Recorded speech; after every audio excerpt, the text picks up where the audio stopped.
Another bonus episode. Yes. I'm Jake. I'm Nate. This is the Film Riff Podcast. We're doing an Ari Aster ranking today. Ours are pretty similar, but They are. yeah, they're pretty similar. Honestly, one. I would think most people's would probably be similar to ours. I don't know. I feel like Ari Aster's movies are kind of a little more divisive. It's definitely, you're going to have 50% of people that's going to have your number one, and then 50% of the people is going to have my number one. But we can still talk about it. I mean, Ari Aster just came out with a new movie, so this would be something fun to talk about. Yeah. Do you want to go first? Yeah, I'll go first. Give me your number 4. Number 4, Beau Is Afraid. Yeah, I'd have to agree with that. I'd probably put it at 4 as well. Yeah. I mean, it's I don't know how to explain it. Yeah, I mean, it's like, I don't think Ari Aster has a bad movie in his filmography so far. It's just more so with Beau Is Afraid, I would put it more as like a kind of like an experience. Like it was Passion project? Yeah, passion project for him, but like more of like a fun experience for the audience to just like kind of ride the wave of anxiety that he's like kind of building up the whole time. But as like a film, it's not something I really like care to revisit as much. You know, it's like I don't know if I'd ever watch it again. I think a big problem with the movie, like when it came out specifically, was that he's coming off Hereditary and Midsommar, so everyone's just assuming he's going to come out with another horror movie, right? Yeah. And the trailers really didn't. I had no idea really what I was going into, but I was like, "There's going to be some horror in here somewhere," and it just never happened. So that kind of like I was just like, "Damn." Yeah. So there's that element of just everyone kind of like, "Where's the? This is supposed to be scary. Why is it not scary?" No, yeah, I agree. Like, it didn't feel like a misfire. Like, I wouldn't say it's a misfire. Like, it's just something that, like, is not made for everybody. And if you're not willing to kind of, like, give yourself up to it and just, like, allow it to kind of flow, it's just not gonna hit for you. I feel like Beau Is Afraid, like, walked so Eddington could run. Like, It's like now I went into Eddington thinking like, okay, I'm not expecting a horror. I'm expecting just like Ari sitting Aster back, type movie. And so now we kind of have more of an understanding of like who Ari Aster really is as a filmmaker after Eddington, which I guess we could go into that, but I think both of us would probably put Eddington at 3. And yeah, that's our number 3. Which is tough for me because I feel like this movie is one of my favorite movies of the year. Yeah. For me, I just can't stop thinking about it. Yeah, me too. I've just nonstop been thinking about it. The more I think about it, the more I like it. Yeah. Yeah, no, I mean, especially with like... But most of the movies that have come out this year... Like, we've seen a lot of movies this year and reviewed a lot on the podcast. Yeah. But this is definitely one that... I think coming out of the movie theater, I don't think I really anticipated it like withstanding as much as it has. Because we saw it about a week ago today. Yeah. And, you know, it's like still, like I'm still trying to digest it and like think about it. And there's a lot of stuff in it that, you know, we get into more in our actual review on the pod. But yeah, it's just like kind of the same sentiments as Beau Is Afraid, but just kind of a little bit more dialed down. And he's putting more of like the real world kind of anxiety out there. So I think it's kind of like a cool amalgamation of everything he's done. Yeah. Yeah, I mean, without going into spoilers, I really can't really... It's hard to talk about this movie without spoilers. Like digesting or going into... Breaking it down. Yeah, breaking down the themes and everything else that's in it. But something I could say is like... cinematography-wise, like it was shot so beautiful. Like that's like my favorite style. Like this that clean. It just looks clean. Yeah, it does. Yeah.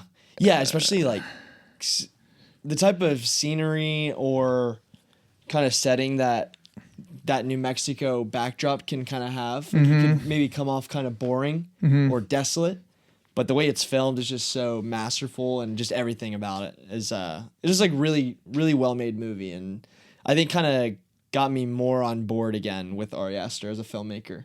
Because Beau Is Afraid lost me a little bit with how insane it was. Yeah. Just like kind of overboard and in your face.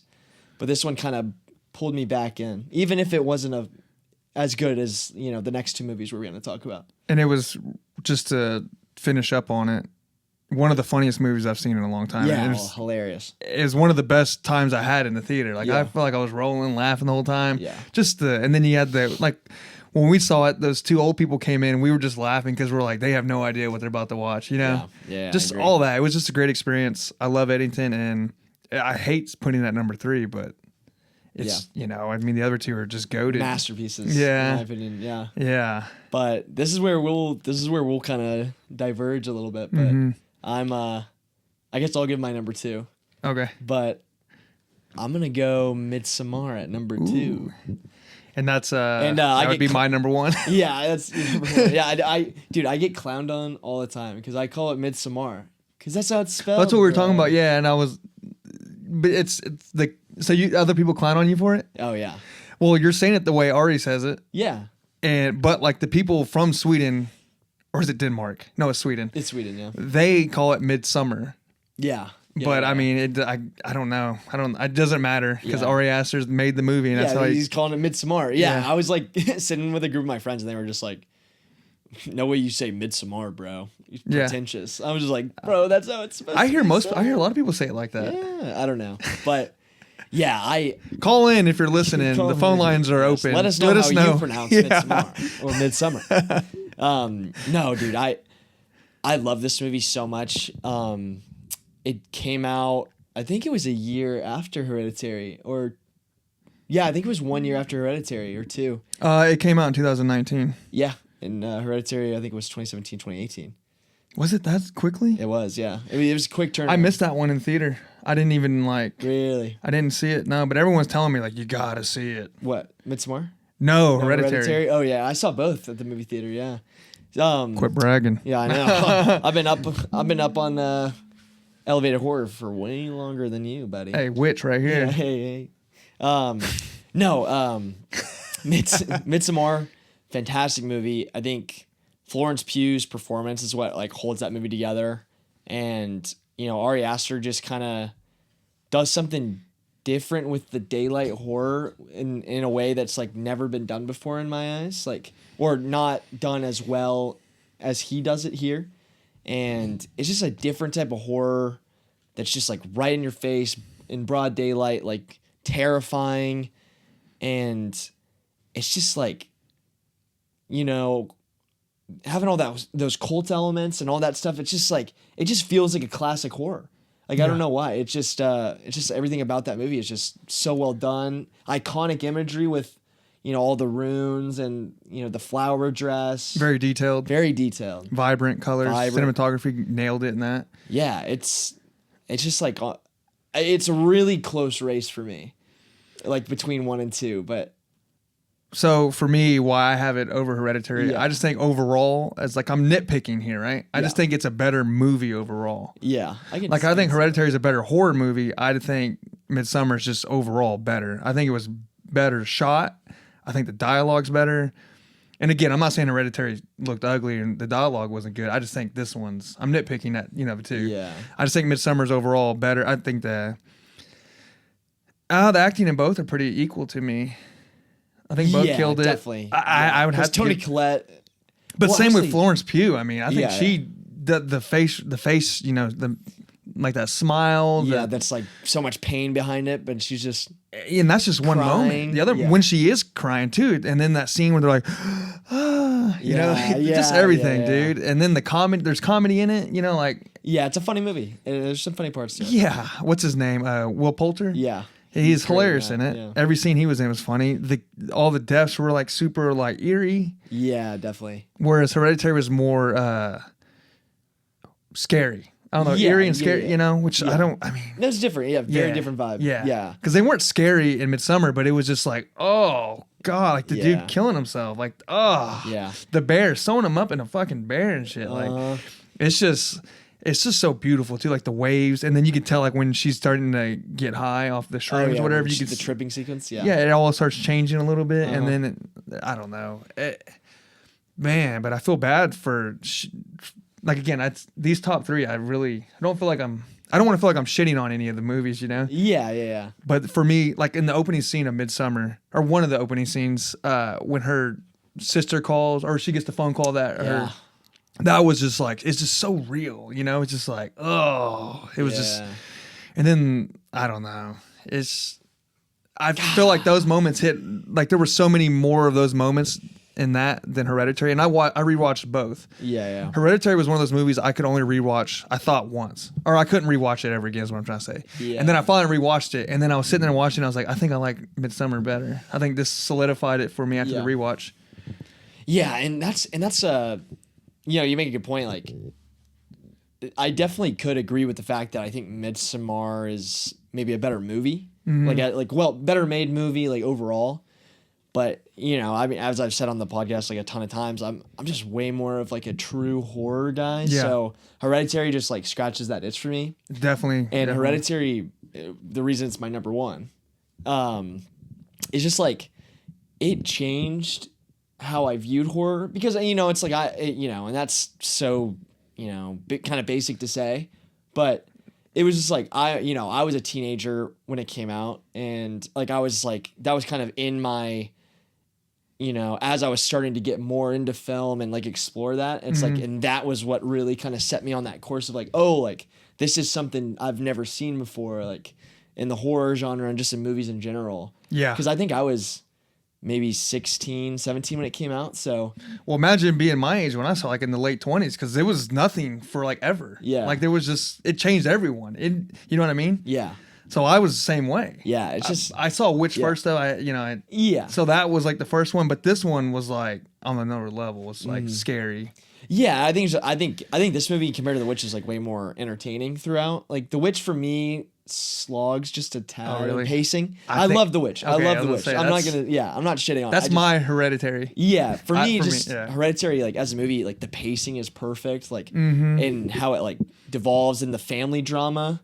Like Ari Aster obviously has said this a bunch of times, but at its core, Hereditary is a family drama, and I think every performance from the dad, the sister, brother, mom, it's just like perfect. Like they don't talk about anything. None of them talk about their problems. Yeah, they're all kind of. Yep. Yeah. Nah. Like I texted you the other day, and I was like, I feel like Hereditary is like our version of like it's our Rosemary's Baby. Yeah.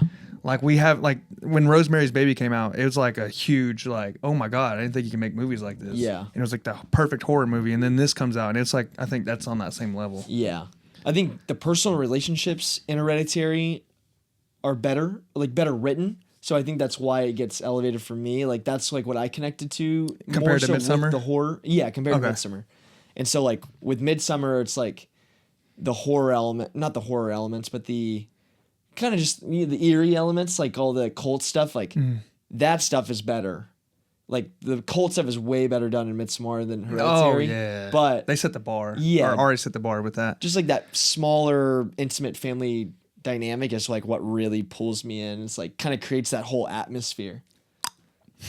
Yeah, and that's iconic too, dude. Yeah, it's crazy. I mean, it's cool how much of a iconic director Ari Aster is kind of becoming. Like he's so like a part of the zeitgeist now. It's like cool to see a smaller filmmaker kind of like reach that, like you have Martin Scorsese constantly like so many Martin Scorsese and so many other big directors are just like Ari Aster dropped another masterpiece. Let's go. Like it's sick. So you choose Hereditary number one because the horror was and the family like seeing the family build up or just like slowly crumble is like what really connects for me. Like I don't know, I just a big thing about Hereditary that I really liked.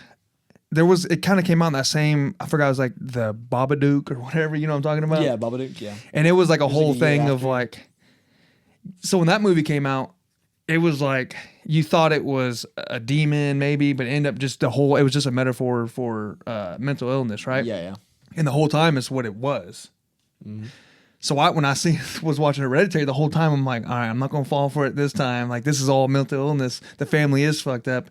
And then like once it starts unraveling, like, oh no, this is actually like there's some other force that's like pulling them in every direction. Like when you find out like the lady, the grandmother's friend or whatever was actually like the Satanist, and that gave me Rosemary's Baby's vibe, definitely. like with the next door neighbor, and I was just like, oh, it kind of hit me. I was like, oh, it actually is a demon, and satanic stuff. It just freaks me out. And I'm like, Yeah. It was just terrifying. And I will say, I think like Ari Aster wears his influences on his sleeve, you know? Mm-hmm. And I think that's like one of the coolest things about him. It's like you can watch these 4 movies that he's made and you can, I mean, other than maybe Beau Is Afraid, but like his 3 movies that I think are going to be considered, you know, classics one day.